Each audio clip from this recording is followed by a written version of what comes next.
What's up, guys? It's Rigo from Beers in the Lot. Welcome to episode 5. Before we get to episode 5, I just want to ask you guys to follow us on all your favorite social media platforms at Beers in the Lot. We're on Twitter, we're on Facebook, we're on Instagram.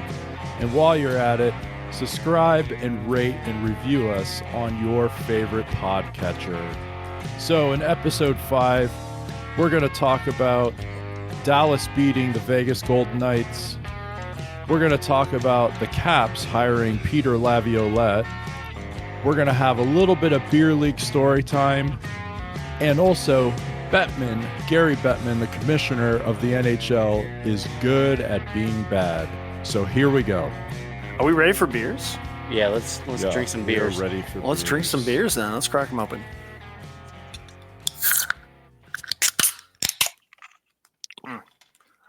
Music. Oh, that is tasty. What is it? What are you drinking? I'm drinking a Adroit Theory Sanctimonious Enmity. Oh, some big words there. Yeah, it's a hazy imperial. It's actually really tasty. Delightful. Does it remind you of fall? It's a pint too. There you go. On a school night again. Gosh. Well, I saw you had a beer tonight there, John. What do you got tonight? I do. No more bourbon in the lot. No, yeah, can't have that. We're not in Kentucky, so we're Only not on allowed special to. occasions, right? That's right. That's right. So tonight I'm drinking a beer from Jailbreak Brewing Company. The Feed the Monkey Heffa. So Oh, I like that one. yes, I like it too. My wife calls that one the monkey tit beer. Because if you look at it, kind of looks like he's squeezing his tit. Well, you know, it's kind of funny because my logo has banana, so I don't know what's going on in your household, but He has the man. adult. He has the adult version. yeah, when you can drink freely on a school night like Daniel, you know, it's Yeah. totally acceptable. I guess Yeah. I'm a child. He gets the explicit cans. Yeah, the explicit cans. Riggs, you're drinking out of a pint glass tonight. What's going on over there? No, it's actually a Stein or a Stein. Oh, sorry. Oh, Because we're getting close to Oktoberfest times. That's right. So I have Flying Dog Dogtoberfest tonight. Oh, Yes. Stellar. Because, John, it is feeling like fall outside. It is. It's very delightful. My favorite time of year. yep. I was certain that Eric would have a local beer again. Yeah, Flying Dog. Flying Dog. Can't go wrong. Brewed here in, a lot of people say they're the Budweiser of Frederick. So Perfect. So does that mean a lot of people outside of Frederick don't finish it? Aaron, are you going to finish your beer? What's going on over there? I've got more Moosehead grapefruit rattlers. I've still got a 2-4 of this stuff, so I'm gonna be drinking these for a while. It looks like you were chugging that. Oh, I could. They're so good. They're so good. He's hanging on to summertime. He has to finish. He has to finish them before they go on a date. Is a long way to go. You guys are all ready for fall. I'm hanging on to summer. Well, you know, it's kind of weird, right? Because when I got up this morning, this is Tuesday morning, right? Or Tuesday evening. I got up Tuesday morning and it was like 46, 47 outside when I got up. So it feels like, you know, fall's coming on, beginning of hockey season, when actually it's the end of hockey season, right? Because we're getting to conference finals and the cup final here. Like, what's going on? Feels weird. It feels nice though. Well, the weather does. Yeah, but get a hoodie.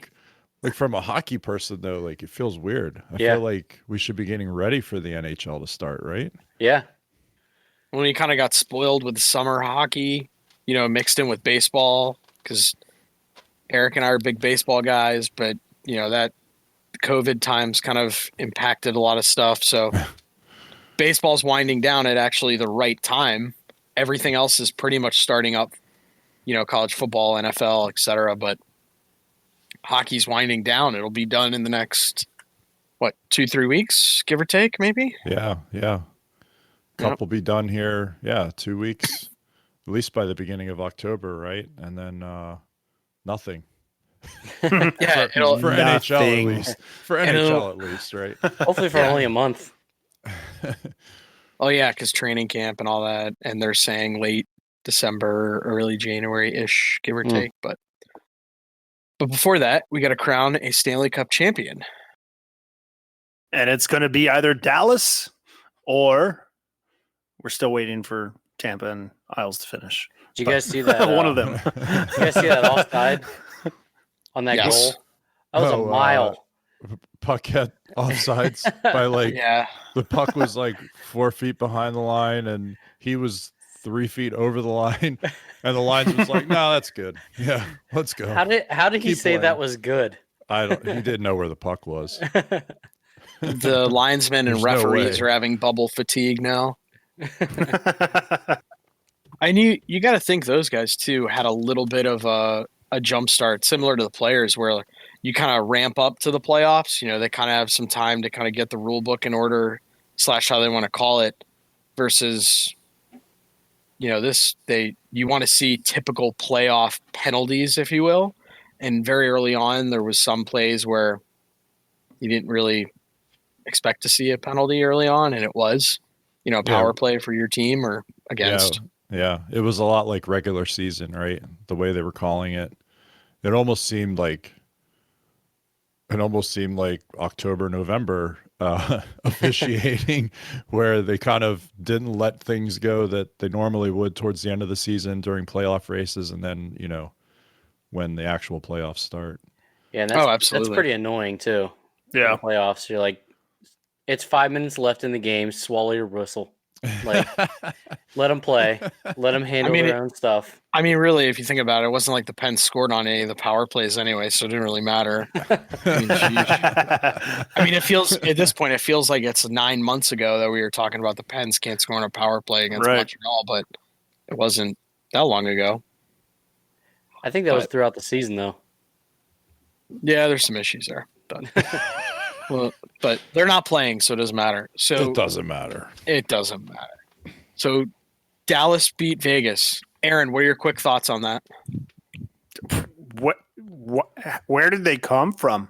Yeah. How do you think this Dallas team is like? There's no answers. They're just getting outplayed, but still winning. Like they're capitalizing on their chances, and Vegas just couldn't score on them. I mean, they shouldn't have won, but they did. I mean, they should win. They did exactly what they should do to win. But man, it really felt like Vegas was running the show there for a while. I think even though they were losing. Yeah, I think every time I checked shots, it was like for every one shot Dallas had, Vegas had 2 shots. So it was like they just doubled them up in shots the whole game, pretty much. Yeah, the analytics I think favored a good chunk of Vegas throughout the series, but it's kind of the the eye test, if you will. Like if you just look at the stats, subtract the points out, you'd probably say Vegas came out on top. And Robin Lehner, I mean, I don't think he's getting any stones thrown at him. He played a really good series. Absolutely. Khudobin just played a little bit better. I thought both goalies played really well. In the end, it was just a few bounces and some shots that went through for Dallas, but they played a great series. Yeah, I think like Dallas finally started scoring goals. I gave you a hard time a few weeks ago about them, not being able to score, and all of a sudden they can, and that kind of continued, into the Vegas series. Here's my thoughts on it. Vegas losing busted both of my brackets because I thought for sure this was their year. I mean, just the way that they finished, the 70-game regular season or whatever we're calling the end of that, and then coming into the return to play bubble playoffs, like they were super, super strong. Like you said, John, they owned the puck for most of that series, and then the other 2 series that they won, dominated puck possession. They just couldn't score. They could not score against Khudobin. We were joking about the video that's going around social media And then even NBC ran it on the broadcast tonight of Khudobin's little post-game speech when the Dallas Stars players gave him the player of the game big rope chain thing that they're using. And he's, in his heavy Russian accent, "We're not going home," We're not going home. Yeah. It's like a war cry. That guy, I love it. I mean, and so you can see like the team is real strong. They all are supporting each other, and they want to keep going.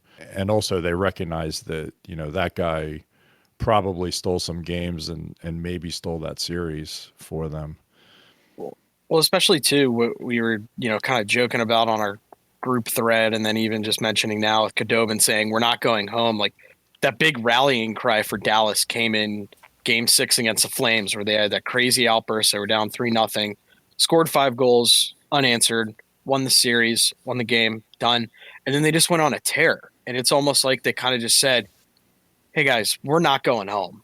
Like until the job is done." Yeah, the job obviously is a Stanley Cup, and I'm sure the Isles think that, Tampa still thinks that, Vegas definitely thought it up until the Gary Bettman overtime power play goal. Unfortunately, he definitely thought that too. Maybe it was a really nice. That was a really nice. Maybe power even the play goal. execution. Maybe even the tying goal in the third. Oh yeah, yeah. Maybe absolutely. the doubt creeped in there, right? Like, yeah, maybe. I mean, but that Dallas team. I mean, talk about resilient. And you hear all these great things about Rick Bowness. He was on Tampa's staff last year when Tampa didn't have a great first round against Columbus. Rick Bowness was unfortunately let go along with the rest of the assistant coaching staff. Tampa looks like they're kind of rebounding. Maybe that's a good cue for the Pens after they got rid of their assistant coaching staff this year. Maybe they could kind of replicate that. But, a guy who everyone seems to be rooting for, and even too, Dallas as a whole, I like a lot of the players on that team. Tyler Seguin, even though he had a cup with Boston, he's more in a starring role. Jamie Benn, he's a great guy. You want to root for someone like him. A lot of the Finnish contingency on Dallas too. And Khudobin, I mean, the guy's historically been a backup goalie, stole the job from Ben Bishop. And even the game that Ben went in after telling Rick Bowness, "Hey, I'm ready to go. I'm the starter, yada, yada, yada." Rick said, "Oh, my starter said he's ready to go." And then Ben Bishop got lit up. So kind of interesting. That goalie controversy ended pretty quick. Versus what happened on the Vegas side. I still kind of think maybe that had an issue or two, maybe creating some doubt or maybe a rift in the team. Maybe not that strong, because I still thought Vegas, like we all said, played pretty darn well. Mm-hmm. But I noticed that Khudobin was very good at handling the puck. He didn't leave any rebounds in the slot, not many at least. And throughout the series, I noticed one name showed up on the score sheet a lot. That was Jamie Benn, their captain. And he definitely has stepped up this series. And they kind of got a little extra scoring from not the first line guys, but more like the role players. But he's definitely stepped it up, and almost every game has scored. Yeah, third lines win cups. Well, in Jamie Benn, I think he was doing all the right things, wasn't getting rewarded on the score sheet, and I think he had points in 3 straight games to close out the series. So I mean, he definitely did his part. I mean, without a doubt, he was, he looked kind of what he was a few years ago when he won that scoring race, and then unfortunately had was it the double hip surgery? Didn't he have like double hip surgery or something crazy like that? I don't know, but I don't know. Yeah, I forget. No. I feel like he had double hip surgery. I'm saying. John, you're the one that's supposed to know that stuff. I'm sorry. A lot of it's spent on lower body injury. Eastern Conference stuff. Well, no, I could just say a few years ago he was unfit to play at this point. I don't have to, don't need to elaborate. I don't have to elaborate. You don't need to know the details of the injury. It's just unfit to play. You think Tyler Seguin steps up next series? Yes. Well, for their sake, I hope he's got it. Right? Like they need him to. No matter whether they would face Tampa or the Islanders, I think, against the Islanders, they would need him to just be another threat, right? They need as many scoring threats as possible, because the Islanders are gonna, they're gonna have that speed checking game that they do, and you got to be able to break through that. So they're gonna need him to present matchup problems for the Islanders. And then against Tampa, I mean, Tampa is another highly proficient offensive team. And so you need more scoring threats against those guys too, because you might get into a track meet. So he's gonna have to show up eventually. I hope. He's a good player. Do you think? Yeah. Do you think You want to maybe- see him show up? Do you think maybe Sagan's hurt? Well, who isn't hurt? I mean, at this point, I agree, but considering he's been there, but he hasn't been the normal Tyler Sagan Yeah. we're used to. Yeah. That could be something. Who knows? Maybe, or maybe Yeah. it's just the situation. Who knows? I don't know. It doesn't make any sense though. Why a guy like that isn't putting up some points? Yeah, I don't know. Yeah, could be interesting moving forward. Do we think Braden Point's injury is going to be an issue for Tampa if they were to advance? Yeah, I mean, he's been huge for them so far. So I mean, yeah, it's definitely going to be an issue, but I don't Yeah. know if it's going to be the difference. I mean, Kucherov really has stepped up in this series too, even though he's getting a lot of harassment from the Islanders, which makes sense. But I also do like seeing Kucherov he's a little nasty too. I mean, he really was giving it to Peugeot, which I call it whatever you want, a little excessive with the stick work, sure, whatever. I kind of like that a top player like Kucherov, he's not only putting up points, but some of the nonsense he's taking, he's like, I'm going to give it right back. I don't care. And he's doing it to their top players too. He's also finishing checks just normally, which, just my own recollection, right? But I don't remember him being that physical ever. No, right? He's and been there, more, yeah.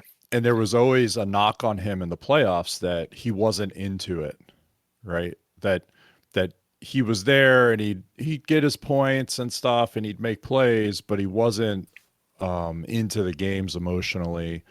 He wasn't into the games physically. And for me, I feel like in this playoffs, I see a different Kucherov where he's engaged emotionally. He's getting a little pissed off, and then he's finishing checks legally or not, using his stick or not, but he's engaged. And that was always the knock against him, that in the playoffs he kind of went to sleep. And I feel like this playoffs, just my own observation, he's definitely engaged and trying to win and trying to bring that team with him, play that leadership role, which we haven't seen from too much from Russians apart from Gurionov this playoffs. Like we didn't see the leadership out of Malkin, we didn't see it out of Ovechkin, but Gurionov's doing his part for the Stars. Well, subtract the leadership, we've seen a lot of great Russian goaltending this playoffs. Yeah, without a doubt. You're one way or another, it's going to be two Russian starters, whether it's Varlamov, Khudobin, and Vasilevsky, right? So, yeah, all Russians. Yeah, kind of interesting. And if you think about it, Vasi's really the only bona fide number one starter. Varley and Khudobin throughout their history have either been backups or the 1A, 1B option. Right. Being used in the platoon setup. So it would be interesting to see, especially if Dallas won, because that creates a very interesting situation where a cup-winning goaltender is a free agent and you still have Bishop under contract. Would have similar to Vegas almost. Marc-Andre Fleury's $7 million a year for X amount of years, and Leonard's a free agent, unrestricted, of course. So, have you actually sat there and thought about it, John, that Dallas might actually win the cup? And I told him.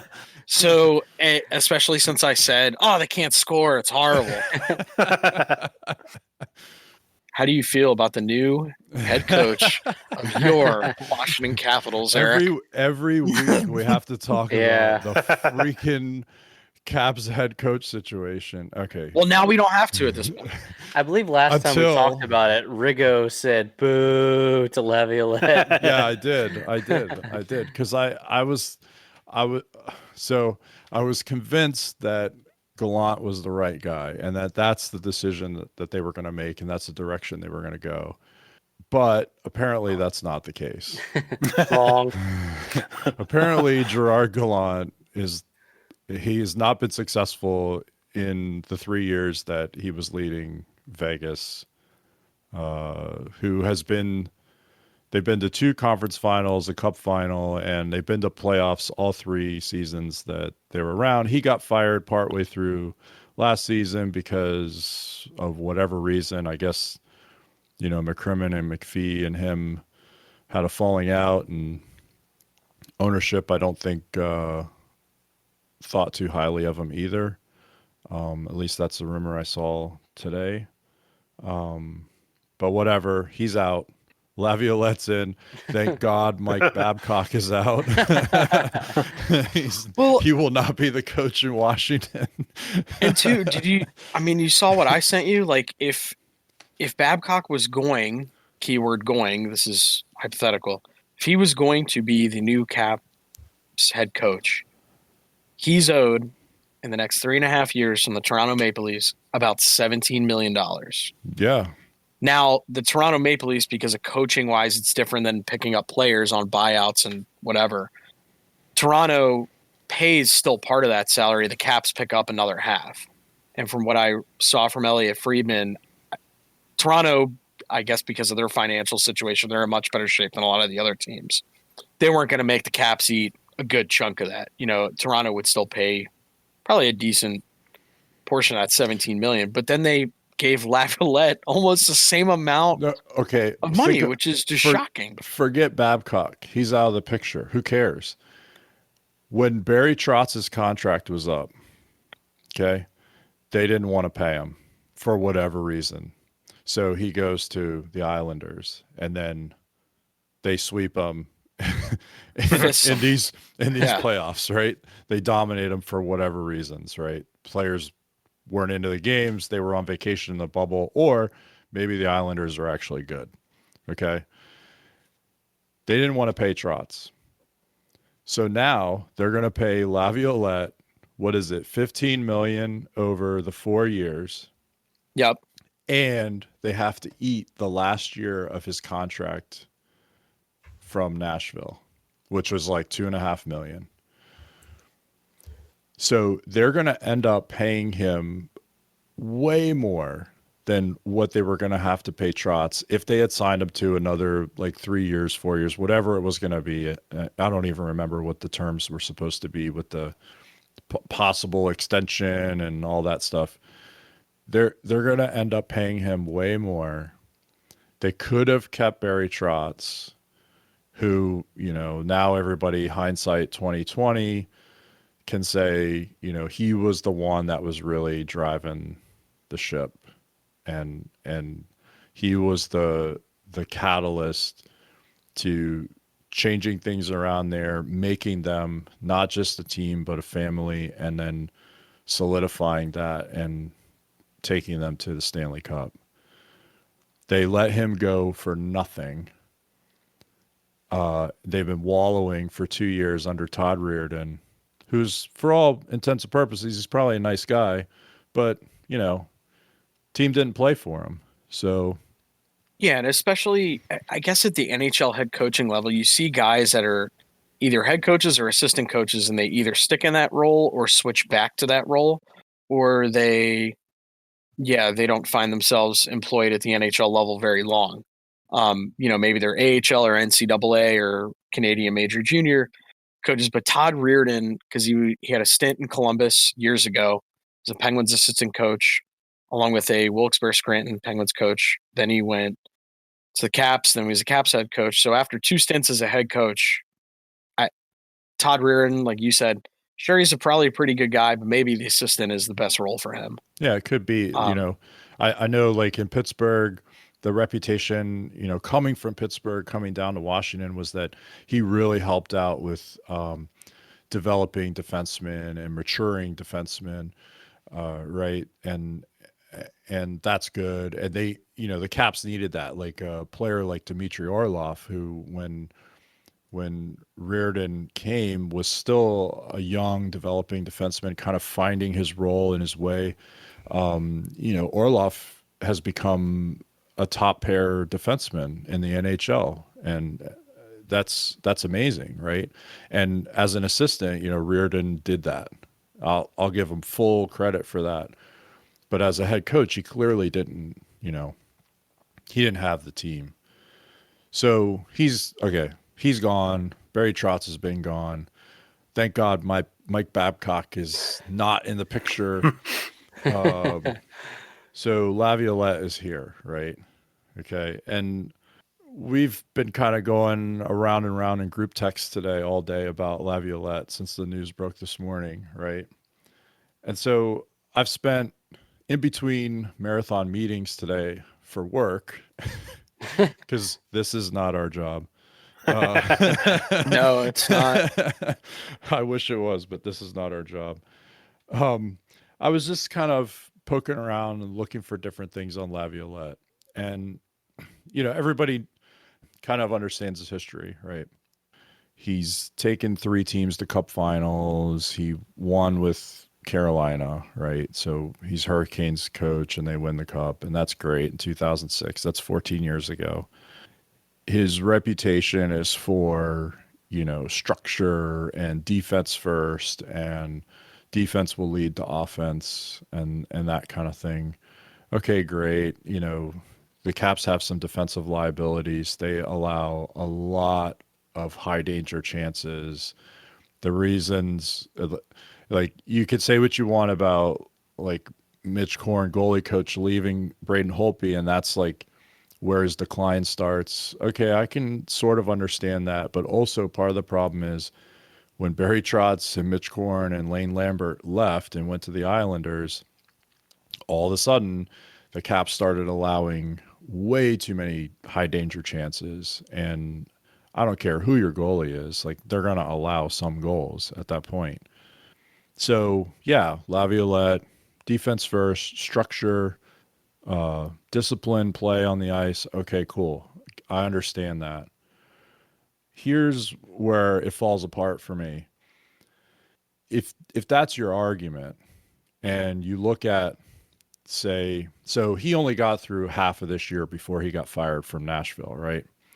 Yes. So if you look at the previous, I don't know, I think I looked up the previous 4 full seasons before the 2020 season. The Predators allowed only 2 less goals against than the Washington Capitals did over that time. Okay. Now, of course, like with the Caps, that's over 2 different coaching regimes. Understand that. But Laviolette was in Nashville the whole time. Okay. So defensively, okay, it's kind of a wash for me. If we're talking about like shot attempts, Nashville has woefully been at the bottom of shot attempt numbers in the NHL for those 4 full seasons. They were like, That's also pre Laviolette as well, but still. No, because he was coached there for 5.5 seasons. So if you only look at like previous 4 full seasons going back 18-19 back, there were only a handful of teams that generated fewer shots than they did. And they were like the Ottawas and those type of teams. Okay. So That's not good company. So he's coming to a team where he has more weapons now, right? He has Ovechkin, he has Backstrom, he has Kuznetsov, whatever. He has Oshie. He has Lars Eller, Jacob Vrana, if he ever figures it out in the playoffs. Like, he has these type of guys. that are dangerous offensively now that he didn't have. And you can make that case that the personnel is not even close to the same. But I just I don't understand this hire, and I don't know how it's going to work. I think they'll get better defensively, and that's great. And that could help them. But how can you keep up that consistent offensive production that you've had with a guy that maybe doesn't implement tactics that promote it? That's my problem with it. And just like that, I got to go back into the cooler, boys.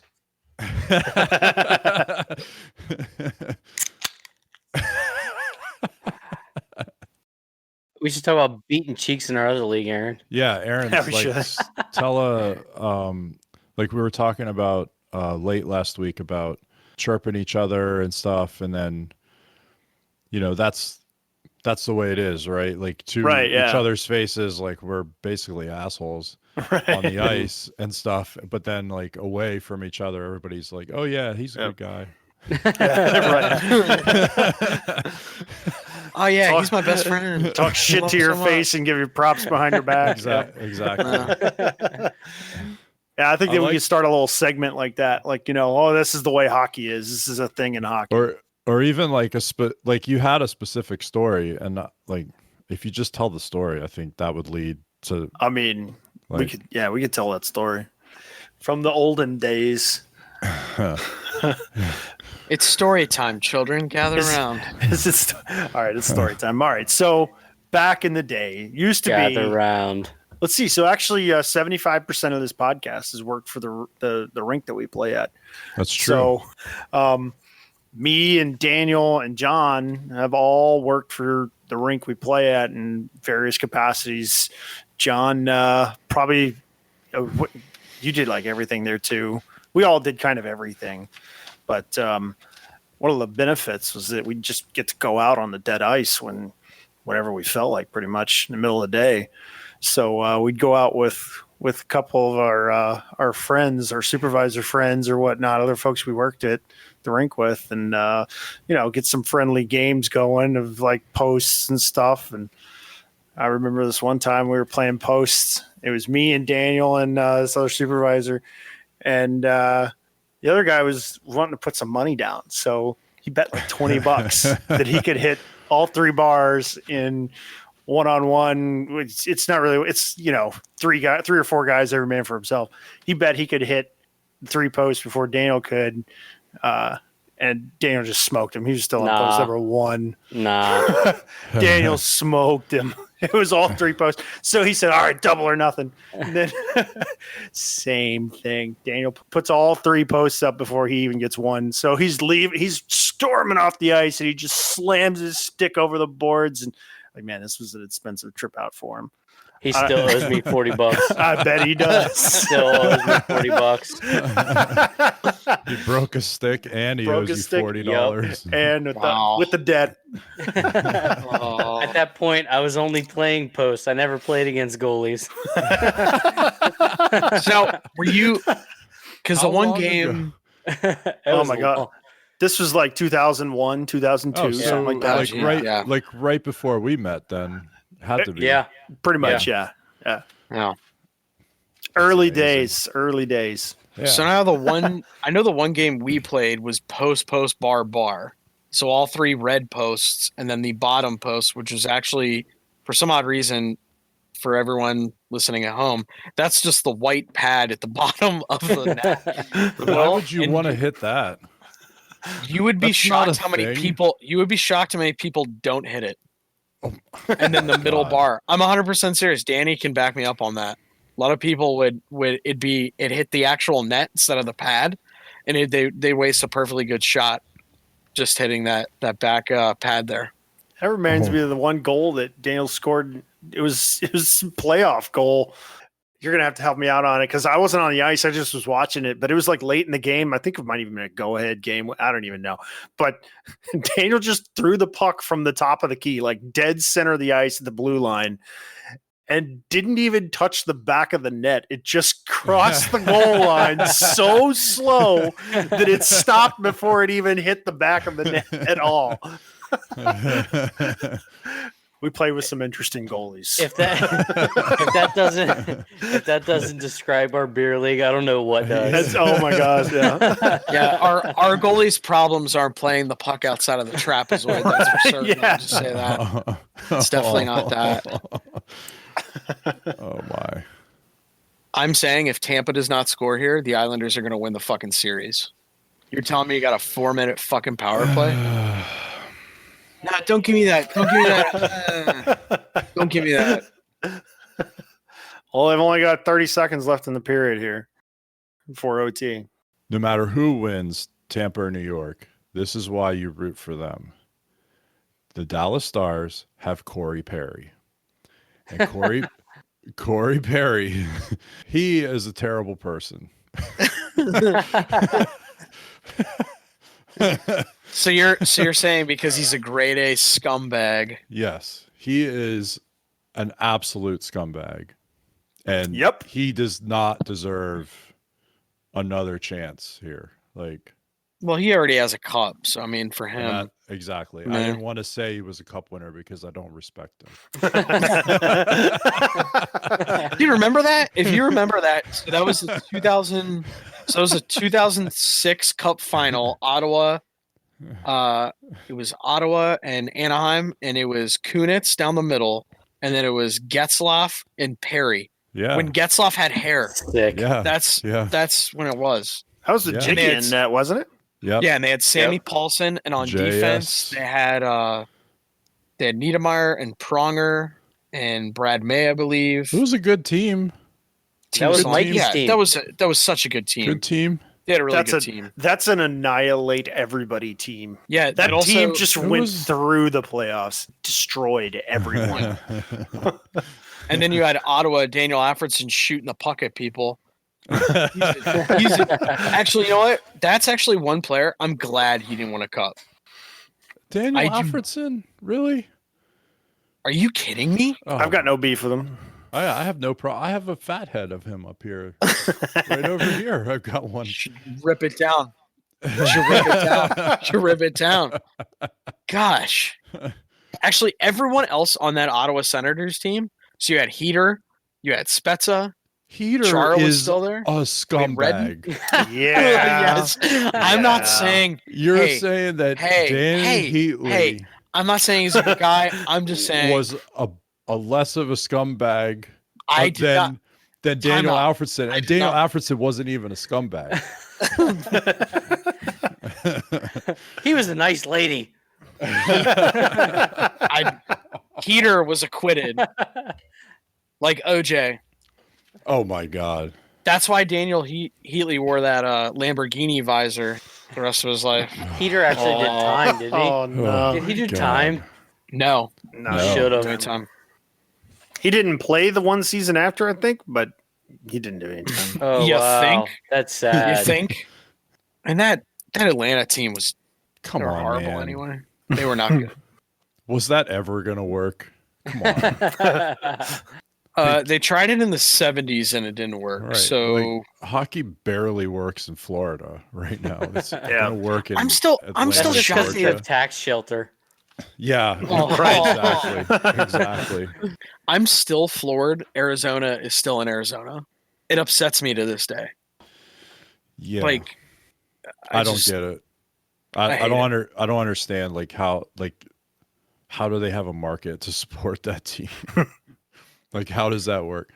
Well, and the other thing too that doesn't it just doesn't jive with the NHL. Like the NHL, Gary Bettman and for me, everyone can blame the lockouts on him. That's not Gary Bettman's fault. Gary Bettman did not go, we're going to lock down the league. This is not his fault.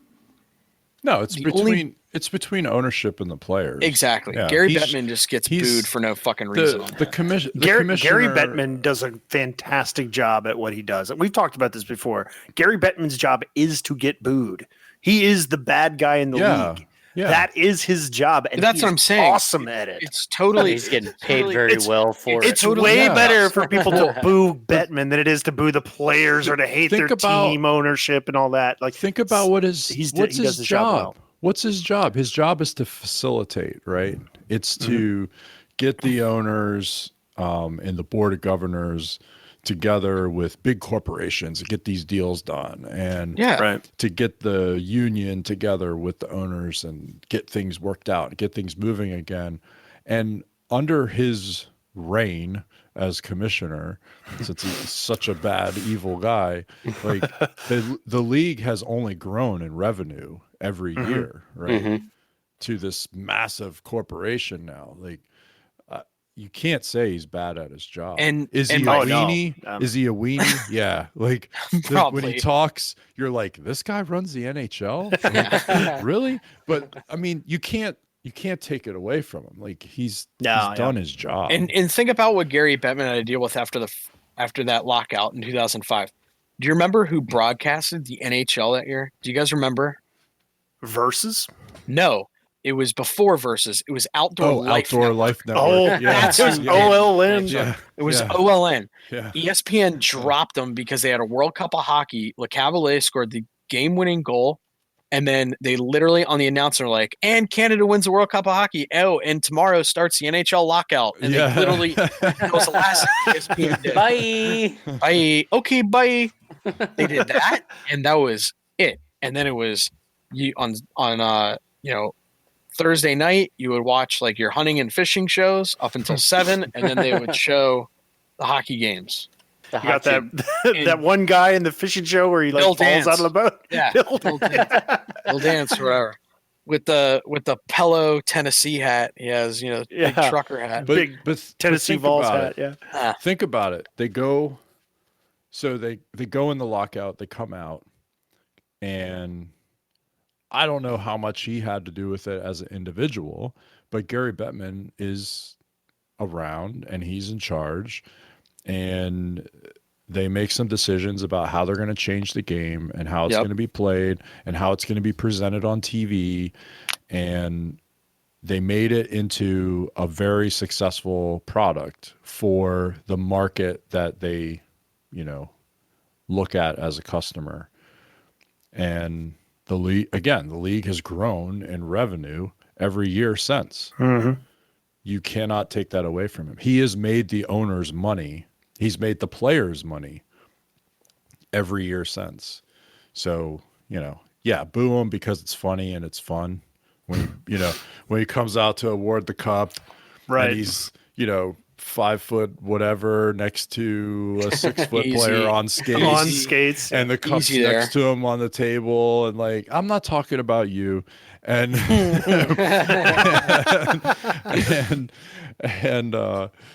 he says the little 30-second Well, New speech. York, Yeah. after 54 years, your long wait is over. Boo. And everyone's like, boo, you suck, whatever. But that's because it's fun. Yeah. Yeah. Well, and you gotta think too, Gary Bettman, since he started in, what was it, 92, 93-ish, the league since then has added Nashville, Atlanta, then they went back to Winnipeg, Vegas, Seattle. Did Columbus come in after? Columbus, Minnesota. I mean, they've added markets. A lot of They're- teams. Yeah. They're doing a good job. I mean, like I said, minus the somewhat black eye in Atlanta, but then they were able to turn it into a gold mine in Winnipeg.